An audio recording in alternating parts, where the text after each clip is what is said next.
Our second speaker this evening is William Geimer, retired trial lawyer and law professor, a U.S. Army veteran, a peace activist, and author of Canada, The Case for Staying Out of Other People's Wars. He's an advisor to MP and Green Party leader Elizabeth May, and William will speak on interpersonal and international law of self-defense and Israel's perversion of that law.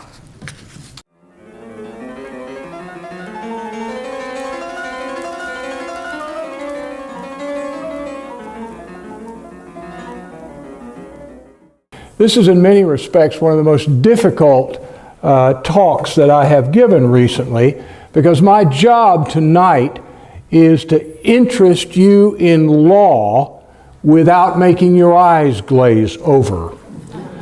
Now, I had a similar challenge in writing the book, Canada, The Case for Staying Out of Other People's Wars, because my goal is to reach ordinary folks with this particular kind of message of peace.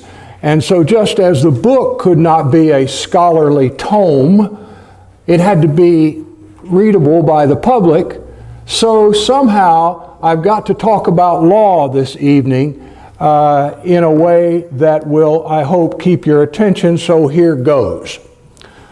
Law matters to me. Nobody in my family went beyond high school, but because of my parents and others, I was able to get a law degree, and that allowed me the great honor of speaking for others who could not speak for themselves. And I have had that honor for 40 years, concentrating on speaking for marginalized people.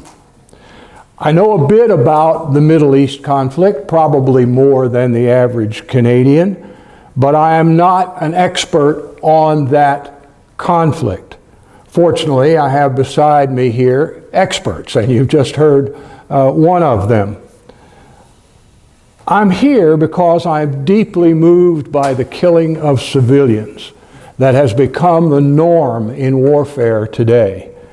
My wife, Elizabeth, and I are blessed or burdened, depending on your point of view, with the ability to picture our own mothers and fathers and children as suffering death and destruction.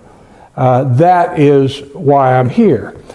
Now, a fair question about why I'm here also at an event entitled Israel, Canada's Human Rights Exception, why I'm here concentrating on civilians killed by Israel is a fair question. After all, civilians are being killed in conflicts all over the world by all manners of people. But I'm here because Palestinian civilians are being killed in my name with the tacit support of my government and of many other indifferent Canadians. One of the innocent civilians that Israeli snipers shot and wounded recently was a Canadian doctor. He and his paramedics were in plain view, dressed in clearly identifiable medical garb, and one of those paramedics was killed. 4 months ago, the Prime Minister and the Foreign Affairs Minister deplored the shooting of the doctor, and indeed the violence and civilian deaths all across the region, without mentioning Israel by name. They called for an investigation of this and the deaths of other Palestinians. Where is that investigation? Anybody know where that, anybody heard of that investigation? I wonder how that's coming along. Does it even exist? The response of Canada, that great bastion of human rights, to Israel's crimes in reality is just a fuzzy silence, an unintelligible static at best. And sadly, that silence is kept, as you heard, by some of our most progressive MPs, like Murray Rankin and Randall Garrison, my MP, who speak boldly about human rights violations in other places. I'm here also because defenders of Israel's policies are some of the most powerful lobbyists in Canada. And I hope that they will begin to grapple with the question of civilian deaths, rather than seeking to silence critics by accusing them of being anti-Semitic or denying Israel's right to exist. As you have heard, something that nobody on this panel or in this event at all is tied to. That's not true of anyone in this program. And it reminds me, some of the activities remind me of an old lawyer's joke about trials. When you have the law on your side, pound on the law. When you have the facts on your side, pound on the facts. When you don't have either, pound on the table. And that's more or less some of what we face today in trying to just have an intelligent conversation about some of these issues. Finally, I'm here because I am an expert on the law of self-defense. An expert not being one who knows everything about a particular subject, but one who knows in trial practice more than the average juror could be expected to know. And I'm here because under no version of the law of self-defense is the killing of civilians by Israeli forces justifiable or excusable as self-defense. And I will show you how Israeli officials actually confirmed that truth with their official statements in their own words. I don't react well when I hear politicians of any stripe prattle on about the rule of law. Here's what the rule of law means to me. When you have the power to do something, when you have the coercive force to be able to do something, but you don't do it because the law says otherwise, then the law has become, the rule of law has become a magnificent reality and not just a slogan. So with hopes that this will be a call to action and not a dull law lecture, I'm now going to give you the basics of the limitations on the law of self-defense, claims of self-defense, claims, and provide just a few examples of how Israel's killing of civilians violates these limitations. The law of self-defense, including the limitations on it, developed in Western tradition over 8 centuries.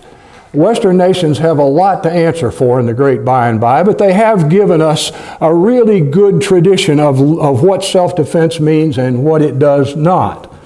And the limitations on person-to-person violence have been gradually incorporated into the law as applying to nation states as well. And that history to me is very interesting. I'd love to give you the details, but that's the glaze over your eye part. Ask me that in Q&A if you want to talk about how that came about. I'm only going to briefly identify the components here. It's important to remember that self-defense has developed as an excuse, not a justification. That distinction reflects a respect for life, including the life taken by self-defense. And here are some of the basics. They overlap one another. And a killing is excused as self-defense only if the following, and I don't know, some of you may be old enough to remember that old Meatloaf song, 2 out of 3 ain't bad. Well, that don't work here. You have to meet all of the requirements of the limitations of self-defense in order to have a valid claim of self-defense. Number 1, legitimate fear.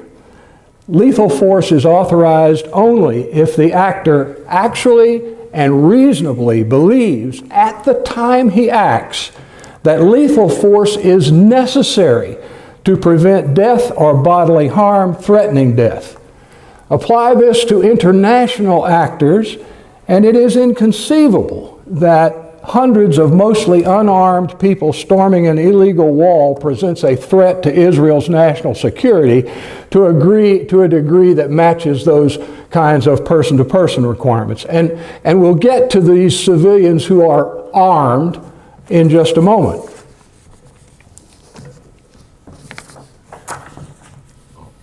Two, last resort necessity.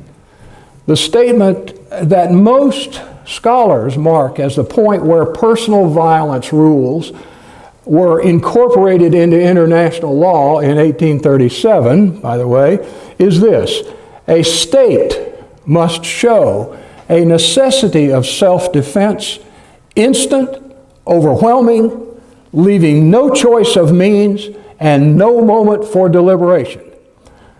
And unless Israel built a really crummy wall, it's hard to see how shooting down people that way is a last resort necessity.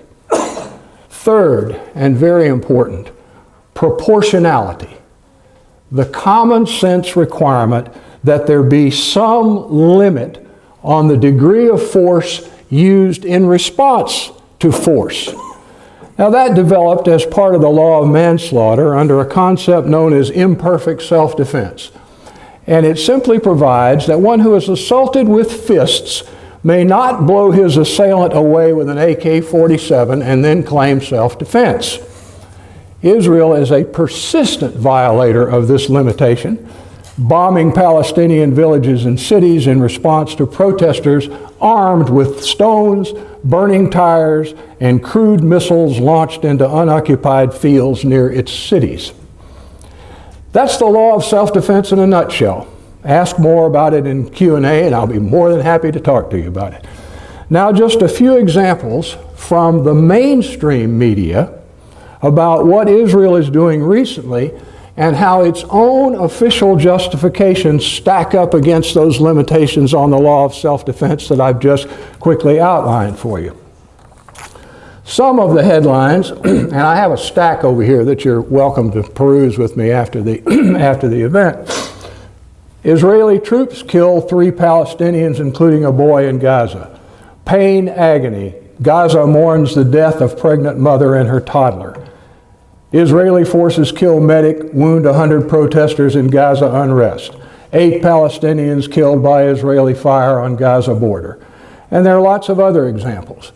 But I've picked out 2 because I want you to have the official Israeli response. Pardon me, I've had a little trouble with my leg here lately. Here's the response to the headline, article headline, 8 Palestinians killed by Israeli fire on the Gaza border. The article begins, large crowds of flag-waving Palestinian protesters marched toward the Gaza border with Israel, some of them throwing stones and drawing Israeli fire that officials said killed at least 7 people. Here's the official Israeli response. Israel's military said thousands of Palestinians rolled burning tires and threw stones at forces stationed on the border, and that troops opened fire at, quote, the main instigators. Those are the main people, I guess, rolling the tires and throwing the stones. This is one example of proportionality. Another, which is more extreme, and the last example that I'll give you, is the headline is entitled Pain, Agony, Gaza Mourns Death of Pregnant Mother and Toddler. And this was a case of a woman named Inas Abu Kamash, 23-year-old pregnant woman, and her 18-year-old daughter, who were both killed during an overnight barrage of Israel air attacks and artillery shelling. The Israeli military said on Thursday it struck more than 140 sites in different parts across the Gaza Strip after 150 rockets were fired from inside the besieged coastal enclave, injuring at least 6 people in Israel. So some crude rockets went into Israel and injured 6 people, and 140 artillery and airstrikes were the proportional response, which happened to blow into many body parts a 23-year-old woman, pregnant woman, and her 18-year-old toddler. Her husband said, "We saw the remains of Inas and Bayan and immediately called the ambulance and began collecting body parts." So, you're welcome to read more, as I said, of my collection of accounts of hundreds of civilians killed in the last few months. And you can see me after the program. We'll talk more about it. And there are photocopies of another event at the table. In none of these incidents will you find an Israeli government official statement that complies with the international law of self-defense. Not even the Trump administration has yet given shoot-to-kill orders at its border. Although apparently there's a serial killer who's a border guard, but we won't hold the government responsible for that. Why does Canada issue lukewarm disapproval of the violence and loss of civilian life but never mention Israel by name? Why do otherwise progressive leaders on human rights waffle? The short answer is because we allow it. We prefer to live in the comfortable myth that Canada is a human rights leader in the world, with maybe just one little exception. And it is my hope that that will change starting tonight. Thank you.